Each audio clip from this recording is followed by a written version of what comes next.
नमो भगवते वासुदेवाय। प्रकृति तथा जीव दोनों ही नित्य हैं। तात्पर्य यह है कि वे सृष्टि के पहले से विद्यमान है। यह भौतिक अभिव्यक्ति परमेश्वर की शक्ति से है और उसी प्रकार जीव भी हैं। किंतु जीव श्रेष्ठ शक्ति है। जीव तथा प्रकृति इस ब्रह्मांड के उत्पन्न होने के पूर्व से विद्यमान है। प्रकृति तो महाविष्णु में लीन हो गई और जब इसकी आवश्यकता पड़ी तो यह महत तत्व के द्वारा प्रकट हुई। इसी प्रकार से जीव भी उनके भीतर रहते हैं और चूंकि वे बद्ध हैं अतः वे परमेश्वर की सेवा करने से विमुख हैं। इस तरह उन्हें वैकुंठ लोक में प्रविष्ट होने नहीं दिया जाता।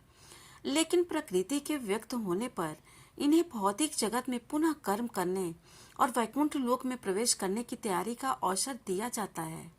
इस भौतिक सृष्टि का यही रहस्य है। वास्तव में जीवात्मा मूल परमेश्वर का अंश है, लेकिन अपने विद्रोही स्वभाव के कारण वह प्रकृति के भीतर बद्ध रहता है।